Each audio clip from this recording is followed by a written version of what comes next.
through the eyes of a traveler.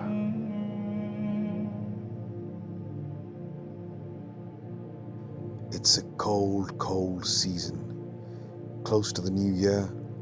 It's been windy, we've had rain, a little snow which has mostly melted away, and the opportunity to ride is very, very limited.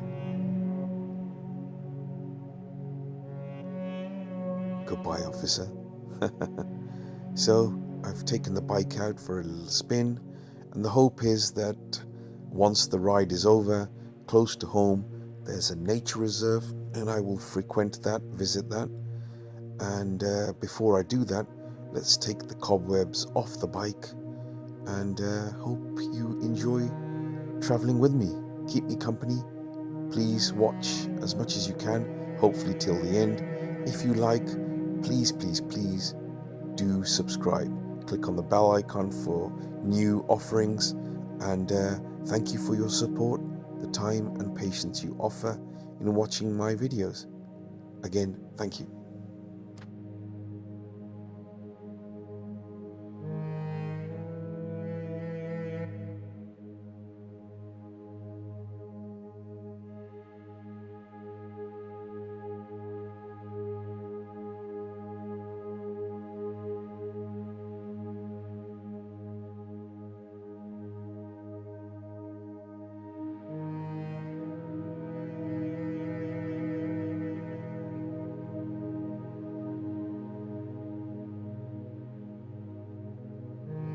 Motorways are great for brushing off the cobwebs, but country lanes, now that's where the heart rests, and that's what the heart and soul wants. So here we go. I hope you enjoy.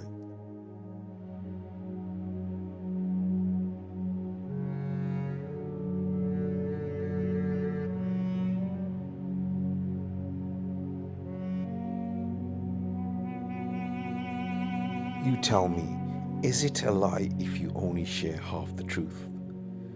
Well, the complete truth is that it's not just the motorbike that needs the cobwebs and the dust brushing off it, but it's also the rider. And so I tried on this visit to have a little country lane riding, some motorway riding, though the clouds are unforgiving, and then post-ride I will hike in a small nature reserve not far from home, and I hope you can keep me company there.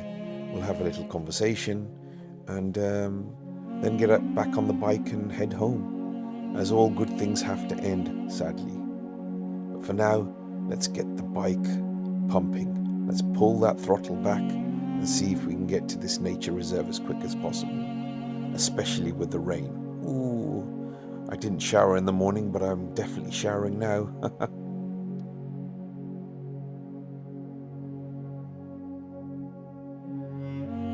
I often forget to mention my two-wheel steed, and this bike is a Honda NC750X DCT. Dual clutch transmission, which means it's an automatic bike, no need to change the gears. It's a wonderful bike. Most call it a commuter bike, but to be honest, it does the speed you need it to do. It gets you from A to B in a very economical and comfortable fashion. So, can't really travel much during lockdown, tier 4, but you can get a little bit of exercise. So, where am I venturing? Well, this is a nature reserve. I'm hoping to show a little park, nature park that I often frequent. Let's see where I can take you. Let's see if we can create some imagination in what we see. So a path we find, which will take us deeper into this nature reserve.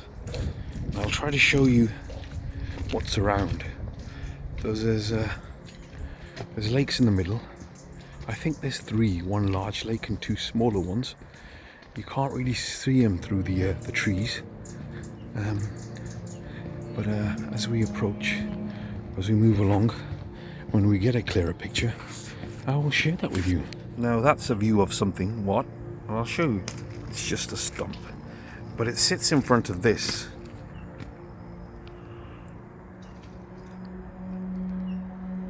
Can't really see the lake clearly, but I'm sure further on we'll get a better view. Deep roughage, not the eating type. And then if I show you, the lake has actually, it's iced over. I don't know if you can see footprints of ducks that have actually walked across it. It'll take their weight, and I'd love to show you how deep it is and how strong the ice is, but I'm pretty sure it won't take my weight. So it's towards the path we go. We have an obstacle, and now you'll see me suffer. Oh, down I go. Oh. I'm not really making those sounds. Oh my god, that was a tough call.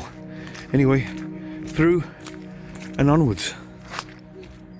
I have a friend with me and he's laughing like a hyena because I hit my back and my head going under that tree, but I just wanted to show you this view. Down a small hill we go and onto this wooden path which is extremely slippery and takes us deeper in. It's actually nice to find a place in suburbia or in an urban jungle which looks very wild, very rural and very isolated. It's probably isolated because of Tier 4 lockdown. I'm sure there'd be more people around here if the sun was out and if we didn't have a lockdown. But it is a nice place to come when you want to leave the hustle bustle of city life. Yep, that's how I see it, and I think others will too. I'll share the location for those that live in Britain, or particularly those that live in the Midlands, because it's a place that you can easily access and visit. Right, let's sign off for a second until we find something a little more interesting to record. So around this footpath you've got lots of bogland. I don't know if that's the right terminology. Marsh, bog. It's not marshy, but it is boggy. And then you've got the lake, one of the second lakes coming up. So I'll start showing the edge of that lake now. I'll give you a closer look when I get closer to it.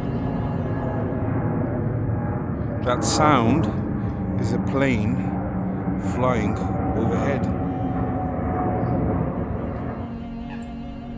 So I can show you now the ice. In fact, there's a little snow still resting, perching itself on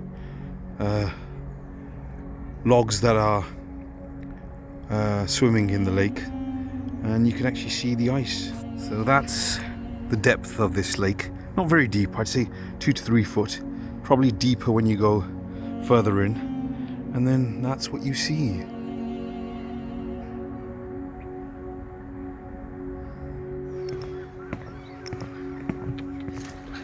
Can you hear our neighbours? The flying kind.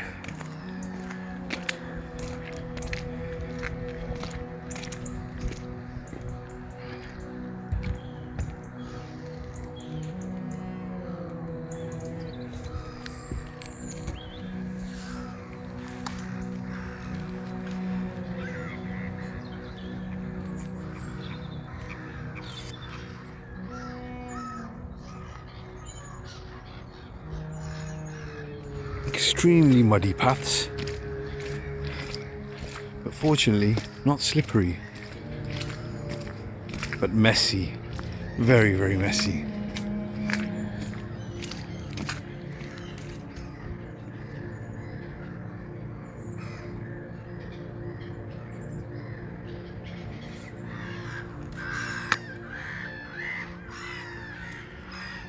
There's just something peaceful about a tree that's resting on the water.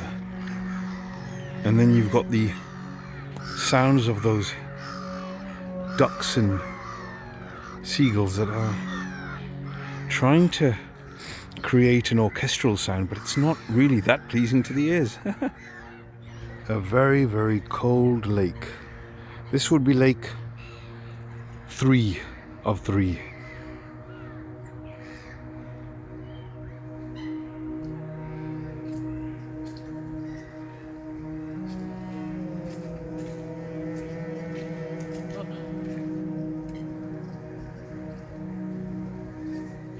And this is the larger lake, and you can see the full length.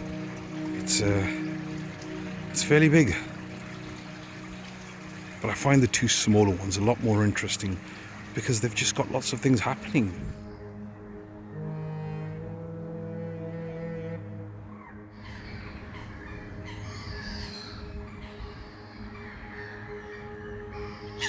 I thought it was over, and then I saw this.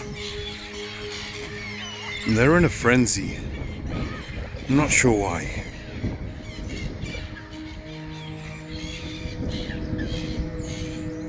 Settle down, birds. Settle down, my two-winged friends. All small and large journeys must come to an end, and it's homeward bound for me. So I hope you enjoy this video. Please do subscribe and click on the bell icon, share with friends, and once again, deep gratitude and thanks for watching.